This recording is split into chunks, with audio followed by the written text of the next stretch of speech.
राति 8 बजेको जनता समाचारमा तपाईलाई स्वागत छ। नमस्कार, म प्रतिमा चौधरी। नमस्कार, म विभु श्रेष्ठ। सबैभन्दा पहिले प्रमुख समाचार। कोरोना भाइरसको संक्रमणबाट थप 12 जनाको मृत्यु। मृतकको संख्या 251 पुग्यो। 1120 जनामा संक्रमण। काठमाडौँ उपत्यकाको निषेधाज्ञा एक साता थपियो। अर्थतन्त्र चलायमान बनाउन स्वरूप परिवर्तन गर्नुपर्नेमा व्यवसायीको जोड। रेल मार्ग निर्माणको ठेक्का रोक्न कांग्रेस वरिष्ठ नेता रामचन्द्र पौडेलको माग। अख्तियार र लेखा समितिले छानबिन गर्नुपर्ने भनाए। अस्ट्रेलियाको अर्थतन्त्रमा 3 दशक यताकै ठूलो आर्थिक मन्दी। कोरोना महामारीका कारण अर्थतन्त्र 7% गिरावट। र 19 दिनको आइसोलेसन बसाएपछि राष्ट्रिय फुटबल टिमका खेलाडी एरिक विस्ट कोरोना मुक्त।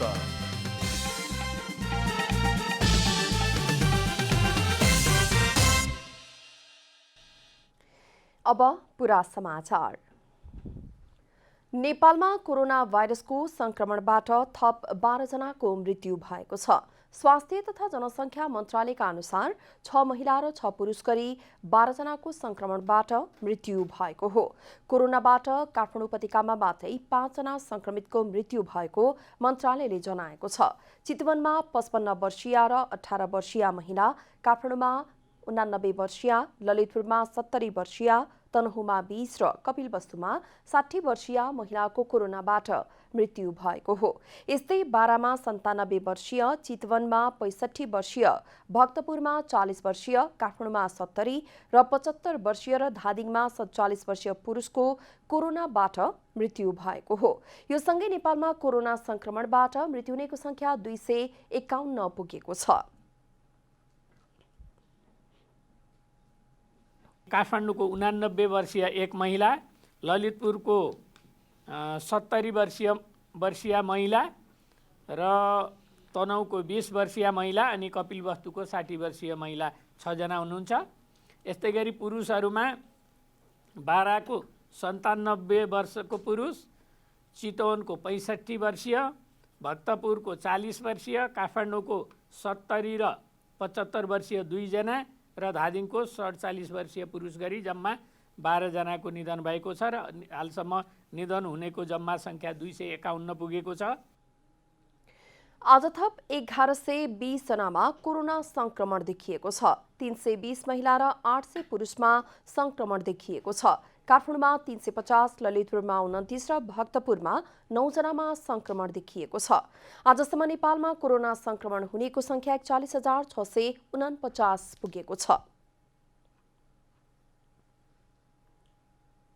जम्मा 320 महिला र 800 पुरुष गरी जम्मा 1120 जना संक्रमित हुनुभएको छ र हालसम्म जम्मा संक्रमित हुनेको संख्या 41,649 पुगेको छ। देशभर 18,108 जना कोरोना संक्रमित उपचाररत रहेका छन्। आज 1,112 जना डिस्चार्ज भएका छन्।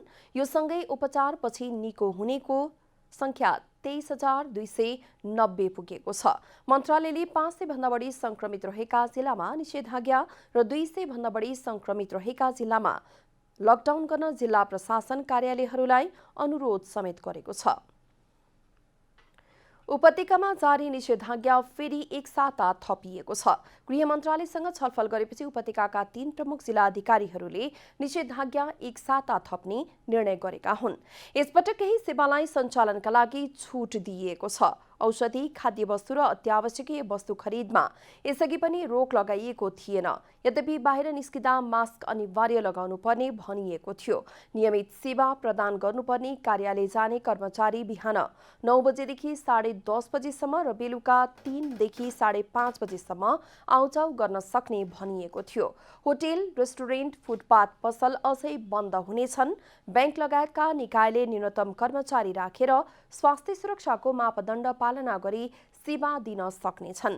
उपत्यकामा कोरोना भाइरसको संक्रमण बढेपछि तीनै जिल्लाका प्रमुख जिल्ला अधिकारीले 3 भदौदेखि लागू हुने गरी एक साता निषेधाज्ञा लगाउने आदेश जारी गरेका थिए। तर 10 भदौमा पुनः 7 दिनका लागि निषेधाज्ञा लम्ब्याउने निर्णय भएको थियो, जुन आज मध्यरातीबाट सकिँदैछ। निषेधाज्ञाको स्वरूप परिवर्तन गरी अर्थतन्त्रलाई चलायमान बनाउनु पर्नेमा व्यवसायीहरूले जोड दिएका छन्। अर्थतन्त्रलाई जोगाउन निषेधाज्ञाको स्वरूप परिवर्तन गरी नयाँ रणनीतिका साथ कोरोना नियन्त्रणका लागि काम गर्नुपर्ने सुझाव व्यवसायीहरूको छ। लामो समय लकडाउन र निषेधाज्ञा जारी हुँदा अर्थतन्त्रमा ठूलो क्षति पुगेको भन्दै व्यवसायीहरूले निषेधाज्ञाको स्वरूप परिवर्तन गर्नुपर्ने आवश्यकता रहेको बताएका छन्। लकडाउन र निषेधाज्ञाको अवधिमा कोरोना संक्रमण रोकथामका लागि व्यवस्थापन पक्षमा राम्रो काम गर्न नसक्दा मानिसको जीवन र देशको अर्थतन्त्र दुवै जोखिममा परेको व्यवसायीहरूको भनाइ छ। अर्थतन्त्रका लागि निषेधाज्ञा स्वीकार योग्य नहुने भए पनि मानिसको जीवन रक्षाका लागि मात्रै निषेधाज्ञा स्वीकार गरिएको व्यवसायीहरूले बताएका छन्। पछिल्लो समय रोग र भोक दुवैबाट मानिसको जीवन असुरक्षित देखिएको भन्दै व्यवसायीले जीवन रक्षाका लागि भए पनि अर्थतन्त्रलाई सुचारू गर्नुपर्ने बताएका हुन्। संक्रमण रोकथामका मापदण्डहरू पालना गरेर व्यवसाय सञ्चालन गर्न दिनुको विकल्प नरहेको व्यवसायीहरू बताउँछन्। आज तपाईले जो निषेधाज्ञाको कुरा गर्नुभयो, अर्थतन्त्रको लागि कुनै पनि अवस्थामा यो स्वीकार्य योग्य हुँदैन। तर के छ भने जीवनको रक्षा गर्नु पनि सरकारको दायित्व हो र जीवन रक्षा हुने बित्तिकै जीविकोपार्जन पनि बराबर प्राथमिकतामा पर्छ। रोगको साथसाथमा रोगले मर्नु भएन भने भोकले पनि मर्नु भएन। यो दुईटै सिद्धान्तबाट हामीले अगाडि बढ्नुपर्छ। सरकारले लकडाउन गर्दै गर्दा अल्पकालीन वा दीर्घकालीन विकल्प प्रस्तुत गर्न नसकेको भन्दै व्यवसायीले आक्रोश व्यक्त गरेका छन्।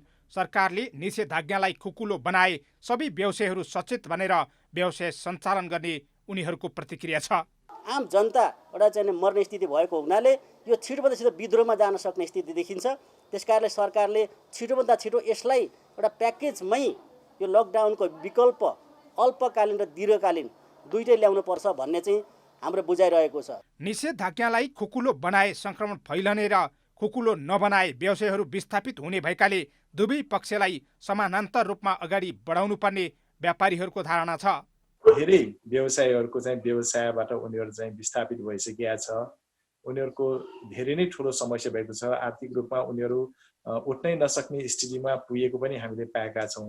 कोभिड-19 रोकथाम तथा नियन्त्रणका लागि लकडाउन अथवा निषेधाज्ञाको स्थिति लामो समय रहे देशको कुल गारस्थ उत्पादनमा ठूलो गिरावट आउन सक्ने धेरैको अनुमान छ। काठमाडौँ लगायत देशैभर कोरोना संक्रमित बढिरहेका बेला रोल्पा भने कोरोना संक्रमण मुक्त जिल्ला भएको छ। गत मंगलबारबाट रोल्पामा संक्रमित नभेटिएको र संक्रमित भएकाहरू संक्रमण मुक्त भई घर फर्किसकेकाले रोल्पा कोरोना मुक्त भएको हो।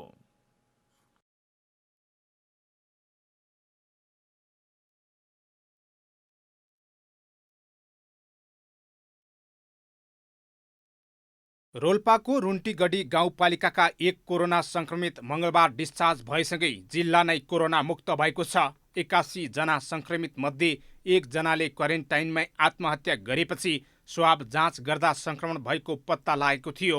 त्यसबाहेक जिल्लाभित्रै जलजला क्याम्पसमा स्थापना गरिएको कोभिड-19 आइसोलेसन केन्द्रमा रहेका 75 जना संक्रमित मध्ये सबैको PCR रिपोर्ट नेगेटिभ आएपछि उनीहरूलाई घर पठाइएको छ। हाम्रो यो जलजला आइसोलेसनमा टोटल अहिले हामीले 75 जनाकोलाई सेवा दियौँ। 75 जना मध्ये कोरोना भनेर चाहिँ औषधि खाने मान्छे 1 जना पनि भेटिएन। 16 गतेदेखि रोल्पा जिल्ला कोरोना संक्रमित मुक्त भएको छ। त्यो औपचारिक रूपले बैठक बसेर घोषणा गर्न मात्रै बाँकी छ।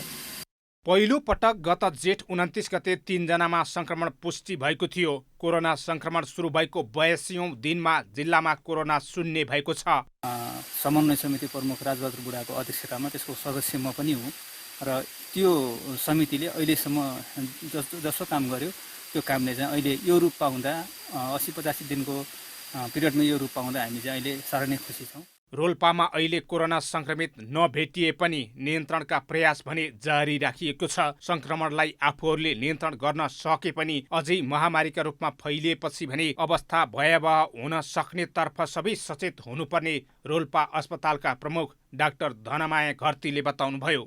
नेपाल जस्तो विकसशील देशलाई कोरोना साँच्चैकै महामारीको रूप लियो भने चाहिँ हाम्रो कन्ट्रोल गर्न गाह्रो हुन्छ। त्यसमाथि पनि अब जस्तै काठमाडौँमा भएका ठुला हस्पिटलहरूलाई पनि गाह्रो हुन्छ भने रोल्पा जस्तो 15 बेडको हस्पिटल र हाम्रो यो म्यान पावरलाई यो त अति नै अप्ठ्यारो हुन्छ। स्थानीय तह स्वास्थ्यकर्मी तथा जिल्लास्थित कोरोना सङ्कट व्यवस्थापन समितिको सक्रियताले कोरोना मुक्त जिल्ला बनाइएको सुनिल स्मृति गाउँपालिकाका अध्यक्ष गुणेन्द्र घरतीले बताउनुभयो। र अहिलेसम्म हामीले कोरोनालाई हाम्रो पब्लिक कहाँ, बस्तीसम्म, हाम्रो समुदाय कहाँ हामी पुग्न दिएका छैनौँ। हामी सुरक्षित छौँ। जति पनि यहाँ देखा परेपछि जितेर पनि आउनुभएको कारणले गर्दा अब हामी खुसी छौँ। रोल्पाका प्रमुख जिल्ला अधिकारी नरेन्द्र कुमार राणाले हालसम्म 2449 जनाको स्वाब सङ्कलन गरिएको र त्यसमध्ये 2391 जनाको परीक्षण भइसकेको जानकारी दिनुभयो। रोल्पाबाट नवीन लोचन मगरको रिपोर्ट। ट्राफिक प्रहरीले लापरवाही गरी सवारी चलाउने चालकलाई झस्काउन अहिले उपत्यकाका सडकमा डमी ट्राफिक प्रहरी राखेको छ। दुर्घटना कम गर्न उपत्यकाका 22 स्थानमा जारी निषेध आज्ञाकै बीचमा सडकमा डमी ट्राफिक राखिएको हो। काठमाडौँ उपत्यकामा कोरोना भाइरसको संक्रमण तीव्र रूपमा फैलिएकाले लकडाउन निषेधाज्ञा आदेशसहित सडकहरू खाली देखिने गरेका छन्। महामारीका कारण सरकारी विभिन्न आदेशपछि उपत्यकाका सडक खाली हुनुका साथै अत्यावश्यक सेवाका सवारीहरू मात्र सडकमा गुडिरहेका छन्। सडक खाली भएपछि सवारी साधन तीव्र गतिमा चलाउने, ट्राफिक प्रहरी नदेख्दा त सडक कब्जा गरी सवारी हाँक्ने गरेको पाइएको प्रहरीले जनाएको छ। सोही कारण ट्राफिक प्रहरीले लापरवाही गरी सवारी चलाउने चालकलाई झस्काउन अहिले उपत्यकाभरिका सडकमा डमी ट्राफिक प्रहरी राखेको छ। उपत्यकाका 22 स्थानमा डमी ट्राफिक राखिएको ट्राफिक प्रहरी महाशाखाले जनाएको छ। जुन ट्राफिक व्यवस्थापनको कुरा छ यो कुरालाई हामीले पहिलादेखि नै ध्यान दिँदै आएका छौँ र अहिले पनि काठमाडौँ उपत्यकामा जुन किसिमले चाहिँ अहिले दुर्घटनाहरू चाहिँ थोरबहुत भइराखेका छन्, नागरिकहरूले चाहिँ लापरवाही रूपमा चाहिँ सवारीहरू चलाइरहेको स्थिति छ, लापरवाही गरिराखेको चाहिँ एउटा स्थिति छ भने त्यसलाई कन्ट्रोल गर्न चाहिँ आवश्यक देखिएको छ। त्यसकारणले कतिपय नागरिकमा चाहिँ सचेतना पनि छैन। महाशाखाका अनुसार काठमाडौँको मुख्य चोक बानेश्वर, कोटेश्वर, गौशाला, त्रिपुरेश्वर, कालीमाटी, बल्खु, जाउलाखेल लगायतका विभिन्न 22 स्थानमा डमी ट्राफिक राखिएको हो। सडकमा ट्राफिक जस्तै डमी देखेपछि त्यस्ता चालकहरू झस्किने र डमीका हातमा नियम तोड्दा लाग्ने जरिवाना सहितका प्लेकार्ड राखेकोले मानिसहरू थप सचेत हुने ट्राफिक प्रहरीको विश्वास छ। काठमाडौँका मुख्य चोकहरूमा यो चाहिँ काल्पनिक ट्राफिक डमी राखेका छौँ र यो चाहिँ जम्मा 22 ठाउँमा आज हामीले राखेका छौँ र त्यहाँ चाहिँ ट्राफिक नियम उल्लङ्घन गरेमा 10,000 सम्म जरिमाना हुन्छ भन्ने कुराहरू लेखिएको छ र त्यो सूचनाले गर्दाखेरि चाहिँ नागरिकहरूले ड्राइभिङ गरिरहँदाखेरि चोकमा त्यो देख्ने बित्तिकै उहाँहरूलाई चाहिँ अवगत हुन्छ कि म एलर्ट हुनुपर्छ, मैले चाहिँ दुर्घटना गर्नु हुँदैन, नियम उल्लङ्घन गर्नु हुँदैन, नियम उल्लङ्घन भयो भने जरिमाना हुन्छ भन्ने कुरा उहाँहरूलाई चाहिँ थाहा हुन्छ।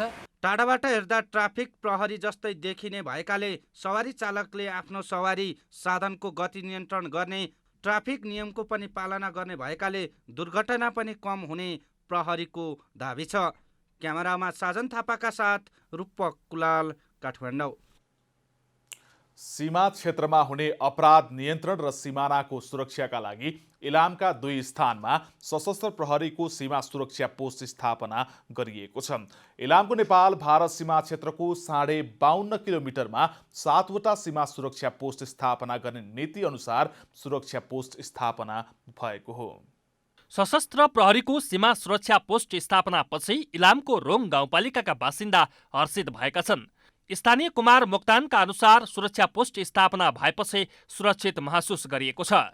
भारतसँग सीमा जोडिएको सलकपुर क्षेत्रमा चोरी, तस्करी र आपराधिक घटनाबाट त्रसित भएका जनता सशस्त्र प्रहरीको उपस्थितिसँगै खुसी देखिन्छन्।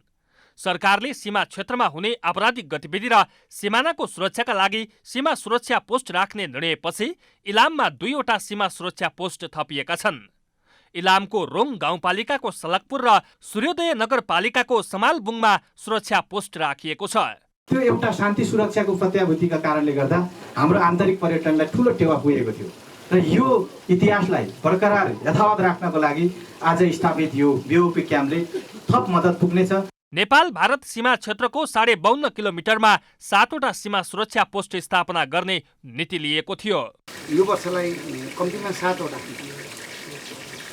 स्थापना गर्ने सन्दर्भमा हामी पहिलो पटक आज यहाँ आएका छौँ। आजको यो सुरुवातीबाट हाम्रा अरू अभियानहरू पनि यसरी नै जानेछन्। सीमित साधन स्रोत भए पनि सरकारको निर्णय अनुसार सबै स्थानमा सुरक्षा पोस्ट स्थापना गर्ने सशस्त्र प्रहरी बल प्रदेश 1 का वाहिनीपति बंशीराज दाहालले बताउनुभयो। नेपाल भारतको अन्तर्राष्ट्रिय सीमानाको सुरक्षामा नेपाल सरकारले यो वर्षमा 214वटा बीओपी स्थापना गरिसक्ने भन्ने लक्ष्य लिएको छ। इलामको पशुपतिनगर, 26 समालबुङ, सलकपुर, कालपोखरी, जौबारी र माने भन्ज्याङमा सीमा सुरक्षा पोस्ट राख्ने सरकारको तयारी छ। इलामबाट गंगा पराजुलीको रिपोर्ट। नेपाली कांग्रेसका वरिष्ठ नेता रामचन्द्र पौडेलले काँकडभिट्टा इनरुवा रेलमार्ग निर्माणको ठेक्का रोक्न माग गर्नुभएको छ। बुधबार एक विज्ञप्ति निकाल्दै वरिष्ठ नेता पौडेलले रेल विभागले हचुवाको भरमा बिना प्रतिस्पर्धा 35 अर्ब रुपैयाँको ठेक्का लगाउनु गलत भएको जिकिर गर्नुभयो। नेता पौडेलले ठेक्का रोकेर छानबिन गर्न संसदको सार्वजनिक लेखा समिति, विकास समिति, अख्तियार दुरुपयोग अनुसन्धान आयोगको ध्यानाकर्षण गराउनु भएको छ। आवश्यक गृह कार्य र तयारी बिना ठेक्का पट्टाको हतारो गर्नु उचित नभएको उहाँको भनाइ छ।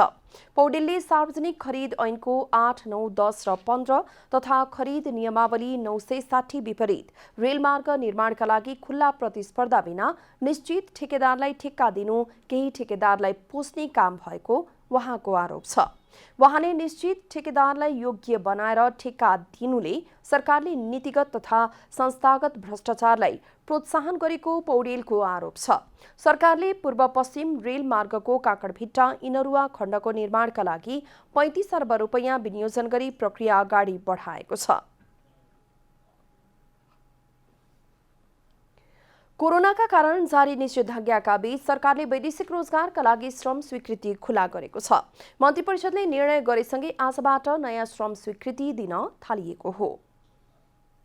कोरोना भाइरसका कारण राजधानी लगायत देशका अधिकांश जिल्लामा जारी निषेधाज्ञाका बीच सरकारले वैदेशिक रोजगारमा जानेहरूका लागि नयाँ श्रम स्वीकृति खुला गरेको छ। श्रम तथा रोजगार मन्त्रालयको प्रस्तावमा मन्त्री परिषद बैठकले निर्णय गरेपछि श्रम कार्यालय ताहाचलले बुधबारदेखि नयाँ श्रम स्वीकृति दिन थालेको हो। श्रम स्वीकृति खुला भएसँगै कोरोना सम्बन्धी मापदण्ड पूरा गरेर नेपालीहरू रोजगारीका लागि विदेश जान पाउने विभागका महानिर्देशक कुमार प्रसाद दाहालले जानकारी दिनुभयो। कोरोना महामारी विश्वव्यापी बन्दै गएपछि गत फागुन अन्तिमदेखि बन्द गरिएको श्रम स्वीकृति करिब 5 महिनापछि खुला गरिएको हो। यसबीचमा वैदेशिक रोजगारमा जान चाहने 1,15,000ले श्रम स्वीकृति लिएर बसेका र 3,28,000ले पूर्व स्वीकृति लिएर बसेका छन्। यता वैदेशिक रोजगार व्यवसायी महासंघले भने श्रम स्वीकृति खुलाएर सरकारले स्वागत योग्य काम गरेको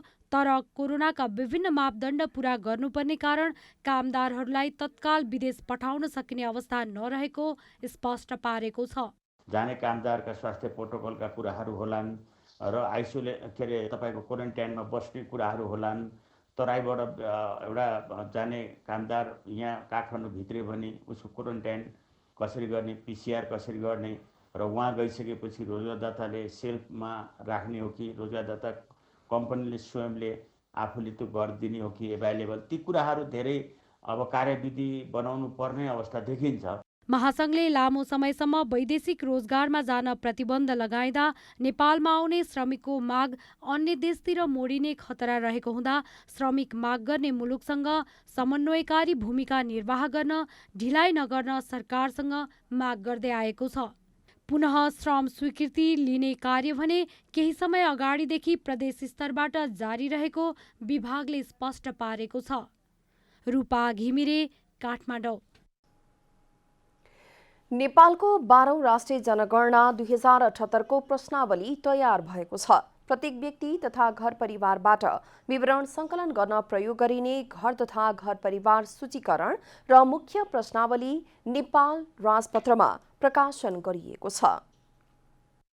साउन 26 गते प्रधानमन्त्री तथा मन्त्री परिषदको कार्यालयले स्वीकृति गरेसँगै नेपालको 12औं राष्ट्रिय जनगणना 2078 को प्रश्नावली राज्यपत्रमा प्रकाशन गरिएको छ। सर्वसाधारण तथा सरोकारवालाको जानकारीका लागि प्रश्नावली राज्यपत्रमा प्रकाशन गरिएको केन्द्रीय तथ्याङ्क विभागले जनाएको छ। विभागका अनुसार पहिलो प्रश्नावली सुपरिवेक्षकद्वारा घर तथा घर परिवार सूचीकरण मार्फत घर तथा घर परिवारमै पुगी सोधिनेछ।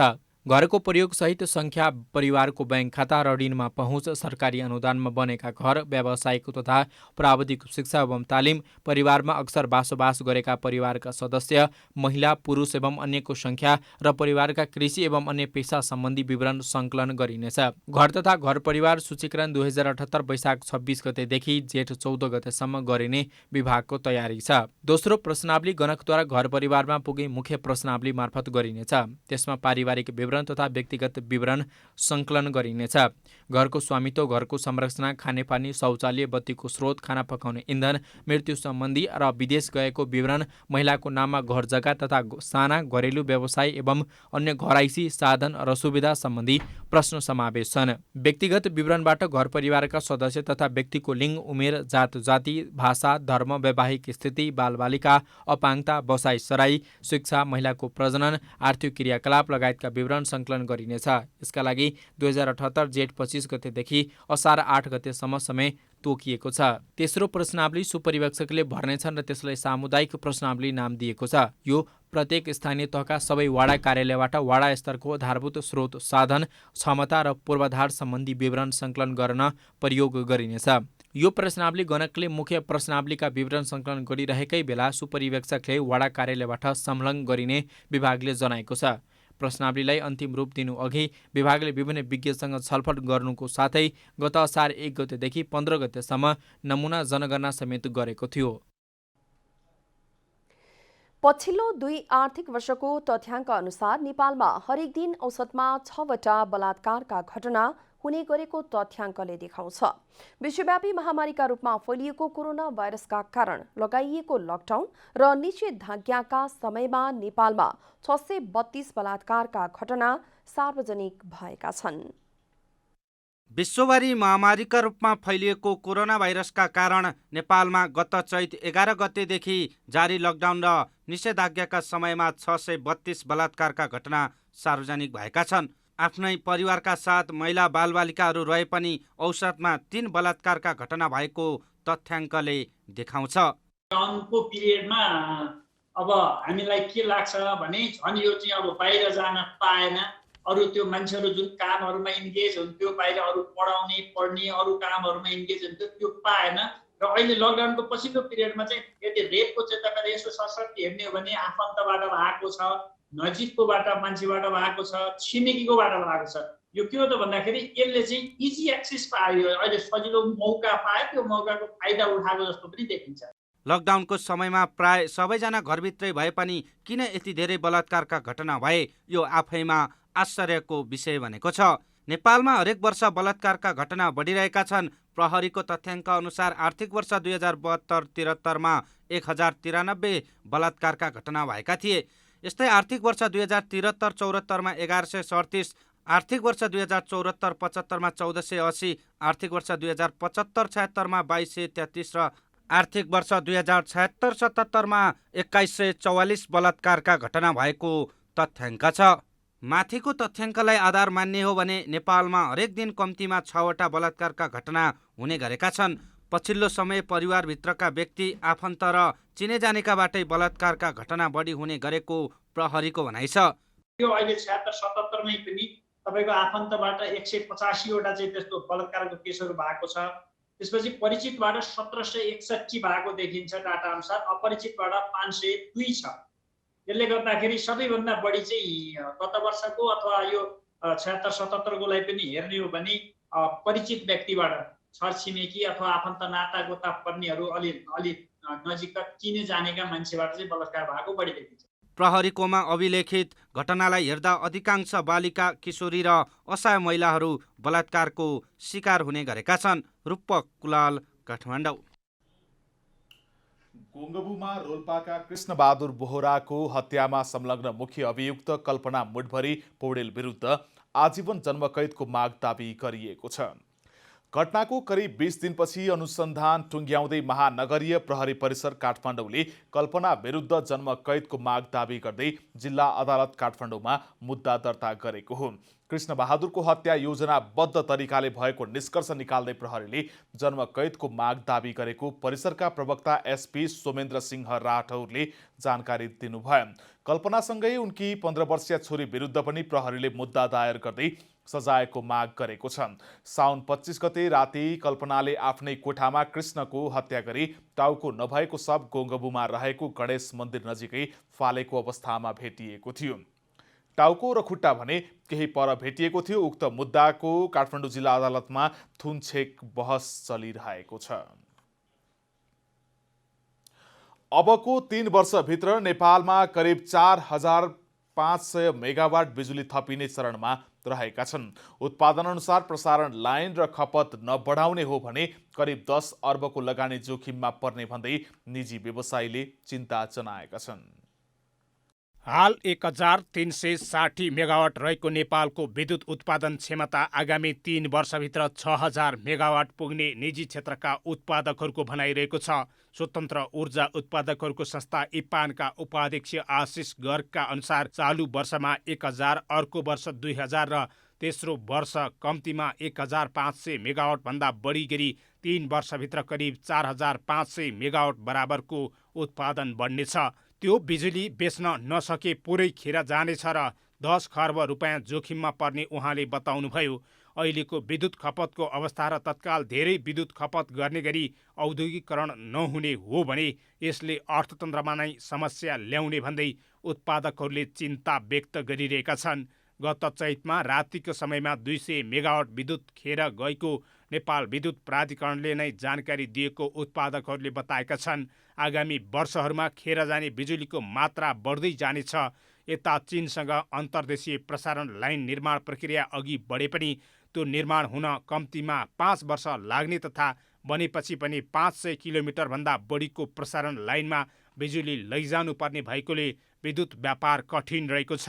बङ्गलादेशमा बिक्री गर्न पनि 23 किलोमिटर भारतीय भूमि प्रयोग गर्नुपर्ने कारण भारत अहिलेको लागि नेपालको बिजुलीको मुख्य बजार हो। योभन्दा पनि मुख्य कुरा नेपालमै उच्च क्षमताका प्रसारण लाइन बन्नुपर्नेछ। अहिले चाहिँ जस्तै कोशी कोरिडोरमा खेर गइरहेछ, दोलखा कोरिडोरमा खेर गइरहेको छ, बागलुङमा गइरहेछ, अनि उता दैलेख कोरिडोरमा विद्युत खेर गइरहेछ, अनि यो चाहिँ पर्वत कुस्मामा खेर गइरहेछ, जहाँ सबै 33 केबी प्रसारण लाइनहरू छ। सरकारले उत्पादित बिजुली खपतसँगै बेच्न पहल कदमी लिनुपर्छ।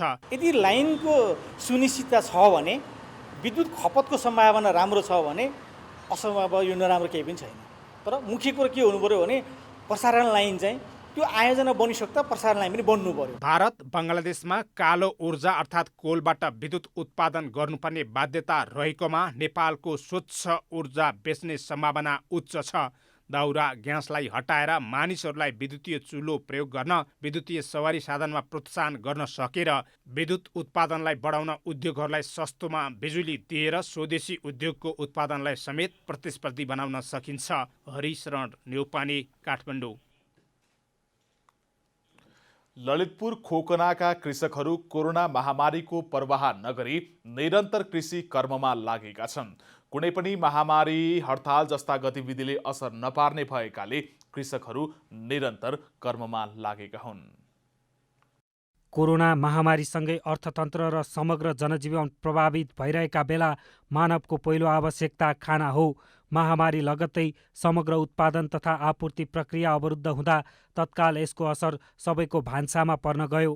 भान्सामा असर पर्दा त्यसको असर देशभरका किसानको खेतबारीका साथै आम्दानीमा परेको छ।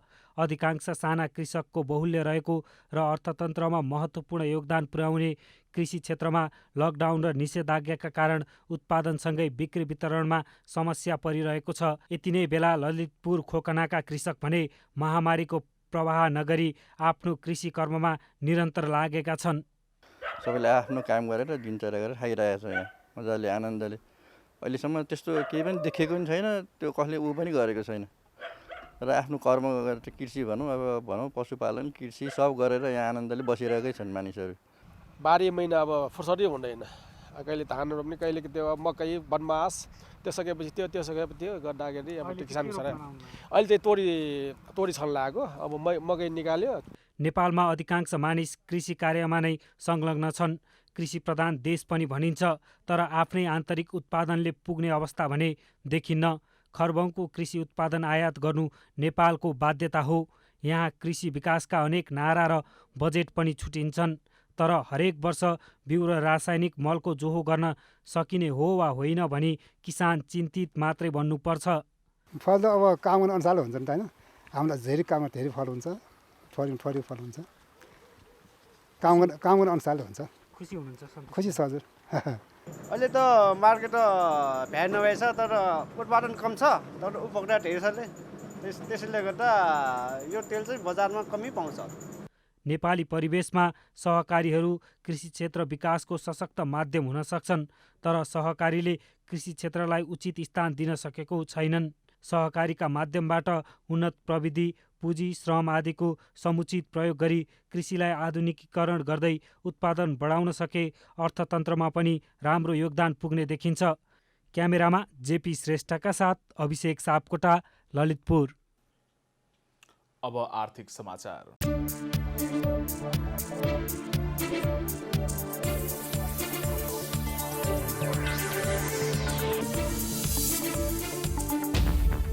वाणिज्य आपूर्ति तथा उपभोक्ता हित संरक्षण विभागले भदौ महिनामा मात्रै बजार अनुगमनबाट 40 लाख रुपियाँ राजस्व सङ्कलन गरेको छ। विभागले भदौ 1 देखि 15 गतेसम्म अनैतिक क्रियाकलाप गर्ने पसलबाट कारबाही स्वरूप जरिवाना गर्दा 40,35,000 रुपियाँ राजस्व सङ्कलन गरेको हो। यस अवधिमा 68 फर्मलाई कारबाही भएको छ। 273 फर्म अनुगमन गरिएकोमा 14 फर्म सामान्य अवस्थामा र 156 फर्ममा सामान्य कैफियत देखिएकोले तत्काल सुधार गर्न निर्देशन दिइएको विभागले जनाएको छ। 9 फर्मबाट परीक्षणका लागि वस्तुको नमुना सङ्कलन लिइएको, 23 फर्मलाई स्पष्टीकरण सोधिएको, 16 फर्मको कारोबार रोक्का तथा सिल गरिएको थियो भने म्याद सकिएका सामग्रीहरू नष्ट गरिएका थिए। उपभोक्ता संरक्षण ऐन 2075 बमोजिम अनुचित व्यापारिक कारोबार गर्ने पसललाई जरिवाना गरिएको विभागले जनाएको छ। काठमाडौँ उपत्यकामा गरिएको निषेधाज्ञा र चाडपर्व नजिकै गर्दा कालो बजारीमा वृद्धि हुने भएकाले विभागले दैनिक 6 टोली मार्फत बजार अनुगमन गर्दै आएको जनाएको छ। बुधबार सुनको मूल्य तोलामा 1,200 रुपियाँले घटेको छ। मूल्य घटेर छापावाला सुनको मूल्य प्रति तोला 97,200 रुपियाँ कायम भएको नेपाल सुनचाँदी व्यवसायी महासङ्घले जनाएको छ। मङ्गलबार छापावाला सुन प्रति तोला 98,400 रुपियाँ रहेको थियो। बुधबार तेजाबी सुन प्रति तोला 96,700 रुपियाँ कायम भएको छ। बुधबार चाँदीको मूल्य पनि तोलामा 30 रुपियाँले घटेर प्रति तोला 1,365 रुपियाँ कायम भएको महासङ्घले जनाएको छ। अन्तर्राष्ट्रिय बजारमा सुन प्रति औँस $1,964 हाराहारीमा कारोबार भइरहेको छ। पछिल्लो समय दैनिक रूपमा करिब 1 रुपियाँका दरले डलरको मूल्य कमजोर बन्दै गएको छ। मङ्गलबारको तुलनामा बुधबार डलर 1 रुपियाँ 19 पैसाले सस्तिएको छ। नेपाल राष्ट्र ब्याङ्कले बुधबारका लागि 1 अमेरिकी डलरको खरिद दर 116 रुपियाँ 29 पैसा र बिक्री दर 116 रुपियाँ 89 पैसा तोकेको छ। मङ्गलबार 1 अमेरिकी डलरको खरिद दर 117 रुपियाँ 48 पैसा र बिक्री दर 118 रुपियाँ 8 पैसा रहेको थियो। पछिल्ला दिन सुनको भाउमा परिवर्तन देखिँदै गएपछि डलर कमजोर बन्न थालेको अनुमान गरिएको छ। यसअघि भने डलर र सुन सँगसँगै बढिरहेका थिए। अन्तर्राष्ट्रिय सञ्चार माध्यमहरूका अनुसार अमेरिका भन्दा पहिले अरू देशहरूमा कोरोना भाइरसको खोप पत्ता लागेको भन्ने विषयले पनि डलरमा असर परेको विश्लेषण गरिएको हो। डलर र नेपाली रुपियाँको मूल्य निर्धारणमा प्रत्यक्ष सम्बन्ध भने छैन। भारतीय रुपियाँसँग नेपालको स्थिर विनिमय दर भएका कारण यसैका आधारमा डलरको भाउ निर्धारण हुने गर्दछ। अहिले भारू बलियो हुन थालेपछि नेपाली रुपियाँ पनि मजबुत देखिएको हो। डलरको भाउ बढ्दा रेमिटेन्स पाउने परिवारलाई फाइदा हुनेछ भने आयातमुखी अर्थतन्त्रलाई नोक्सान हुनेछ। साताको चौथो कारोबार दिन बुधबार शेयर बजार परिसूचक नेप्सेमा उल्लेख्य सुधार आएर 1500 अङ्क नागेको छ। बुधबार बजार परिसूचक नेप्से 25.58 अङ्कले बढेर 1510.57 अङ्कमा पुगेको छ। बजारमा क वर्गका परिसूचकहरूको मापन गर्ने सेन्सिटिभ इन्डेक्स 6.25 अङ्कले बढेको छ। बजारमा उल्लेख्य सुधार आए पनि लाइफ इन्सुरेन्स र नन लाइफ इन्सुरेन्स समूहको परिसूचकमा गिरावट आएको छ। बाँकी सबै समूहको परिसूचकमा सुधार आएको छ। बजारमा 186 कम्पनीका 96,86,009 किता सेयर 45,272 पटक खरिद बिक्री हुँदा 4 अर्ब 18 करोड रुपैयाँ बराबरको कारोबार भएको छ।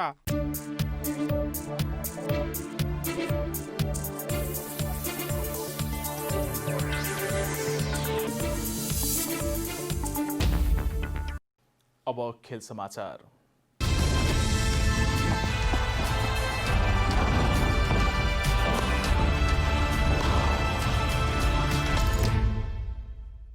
नेपालमा हुने भनिएको विश्वकप छनौटको खेलका लागि तिमसाता राष्ट्रिय टोलीका 34 खेलाडीको कोरोना परीक्षण भएको थियो। 33 खेलाडीको कोरोना रिपोर्ट नेगेटिभ आउँदा एक खेलाडी एरिक विष्टको रिपोर्ट भने पोजिटिभ देखिएको थियो। 19 दिन लामो आइसोलेसन बसाएपछि गरिएको कोरोना परीक्षणपछि अहिले एरिक विष्ट कोरोना मुक्त भएका छन्। सरकारले निषेधाज्ञा जारी गर्नु अगाडि नै नेपालमा हुने कतार विश्वकप छनौटको दोस्रो लिगका लागि फुटबलरलाई अभ्यासमा राख्ने तयारी भएको थियो। विश्व स्वास्थ्य संगठन WHOले अपनाएका केही स्वास्थ्य प्रावधान अपनाउँदै खेलाडीलाई अभ्यासमा फर्काउने तयारीका साथ नेपाली फुटबल खेलकुदको निकाय अखिल नेपाल फुटबल संघ इन्फाले तयारी गरेको थियो। तर समुदाय स्तरमा कोरोनाको संक्रमण फैलिएसँगै प्रशासनले निषेधाज्ञा गरेपछि अभ्यास स्थगित भएको थियो। अभ्यास अगाडि गरिएको PCR परीक्षणमा 34 जना खेलाडी मध्ये एरिक विष्टलाई कोरोना पोजिटिभ देखिएको थियो। अभ्यास पूर्व गरिएको परीक्षणमा कोरोना पोजिटिभ देखिए पनि कुनै लक्षण भने नदेखिएको उनले बताए।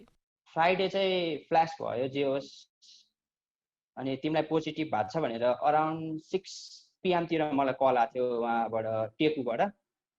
अनि त्यसपछि चाहिँ अनि हामी भएको थर्सडे थाहा पाएदेखि नै म आइसोलेसनमा बस्न थालिसकेको थिएँ।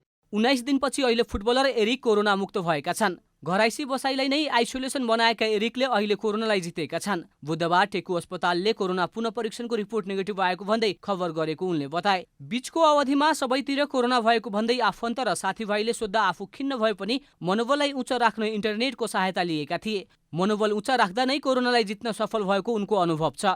2 दिन चाहिँ अलिकति आफूलाई कस्तो फिल भयो कि यति जनामा किन म मात्रै भएर फ्यामिलीले पुस गर्नुभयो। त्यही अनुसार अब एसोसिएसनबाट नि सब मेम्बरहरूले कल गर्नुभयो, त्यस्तो केही चिन्ता लिनु पर्दैन, यो सानो रोग, सानो एउटा रुगाखोकीको रोग मात्रै हो, त्यस्तो केही हुन्न, तिमी जस्तो यङ मान्छेलाई भनेर अलिकति पोजिटिभ अवेरनेसको कल आएपछि चाहिँ अलिकति आफू नि हो के हुन रहेछ भनेर कुल भयो। फुटबलर विष्टले कोरोना सामान्य फ्लू भएको र यसबाट बाँच्नका लागि सामाजिक दूरीलाई कायम राख्नुपर्ने सुझाव दिएका छन्। मानिसमा पोजिटिभ देखिने बित्तिकै डराउनु नपर्ने उनको भनाइ छ। यसअघि स्क्वासका एक प्रशिक्षकमा पनि कोरोना पोजिटिभ देखिएको थियो। हाल उनी कोरोना मुक्त भइसकेका छन्।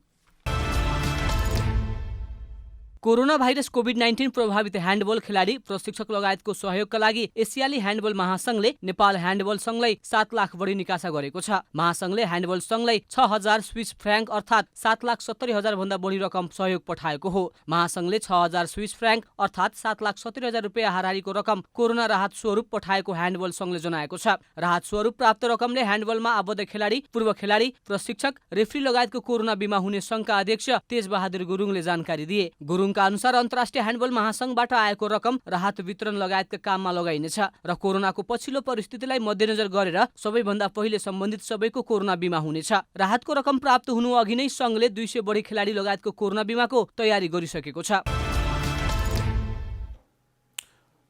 अब मौसम सम्बन्धी विवरण।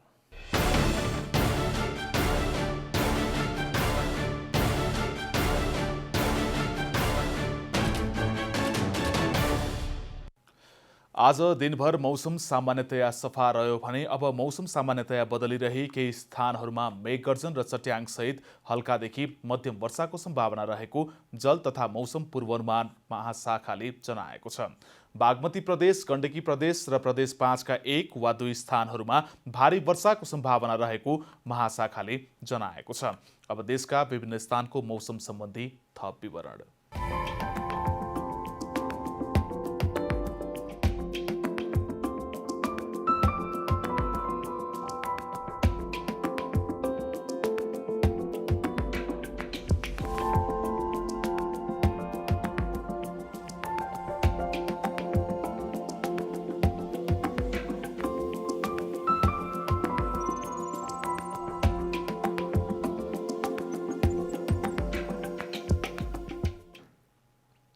अब आजको डायरी।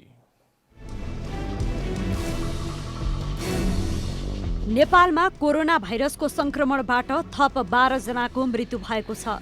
स्वास्थ्य मन्त्रालयका अनुसार 6 महिला र 6 पुरुष गरी 12 जनाको मृत्यु भएको हो। यो सँगै नेपालमा कोरोना भाइरसबाट मृत्यु हुनेको संख्या 251 पुगेको छ। आज थप 1120 जनामा संक्रमण पुष्टि भएको छ। उपत्यकामा जारी निषेधाज्ञा फेरि एक साता थप गरिएको छ। उपत्यकाका 3 प्रमुख जिल्ला अधिकारीहरूको आज बसेको बैठकले निषेधाज्ञा थप्ने निर्णय गरेको हो। यसपटक केही सेवालाई सञ्चालनका लागि छुट दिएको छ। यद्यपि बाहिर निस्कदा मास्क अनिवार्य लगाउनु पर्नेछ। नेपाली कांग्रेसका वरिष्ठ नेता रामचन्द्र पौडेलले काकडभिट्टा इनरवा रेलमार्ग निर्माणको ठेक्का रोक्न माग गर्नुभएको छ। आज विज्ञप्ति जारी गर्दै वरिष्ठ नेता पौडेलले रेल विभागले हचुवाको भरमा बिना प्रतिस्पर्धा 35 अर्ब रुपैयाँको ठेक्का लगाउनु गलत भएको जिकिर गर्नुभएको हो। अस्ट्रेलियाको अर्थतन्त्रमा 3 दशक यताकै पहिलो पटक गम्भीर मन्दी आएको छ। कोरोना भाइरसको महामारीका कारण आर्थिक गतिविधिमा असर पर्दा अस्ट्रेलियाको अर्थतन्त्रमा इतिहासमै ठूलो गिरावट आएको हो। राष्ट्रिय फुटबल टोलीका खेलाडी एरिक बिष्ट कोरोना भाइरसबाट मुक्त भएका छन्। 19 दिन लामो आइसोलेसन बसाएपछि बिष्टको PCR रिपोर्ट नेगेटिभ आएको हो।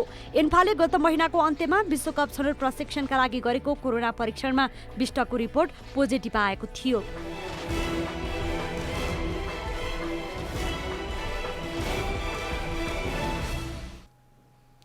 जनता समाचार अहिलेलाई यति नै। जनताद्वारा जनताका लागि प्रसारित जनता टेलिभिजनका कार्यक्रमहरू तपाईँ युट्युब, ट्विटर, फेसबुक र हाम्रो वेबसाइट जनतासमाचार.com मा पनि पढ्न र हेर्न सक्नुहुनेछ। सूचनामा तपाईको सहभागिता, समयमा समाचार हाम्रो प्रतिबद्धता। कोरोना भाइरसको संक्रमणबाट बस्न नियमित रूपमा साबुन पानीले मिचिमिची हात धौँ, भिडभाडबाट टाढै रहौं। नमस्कार।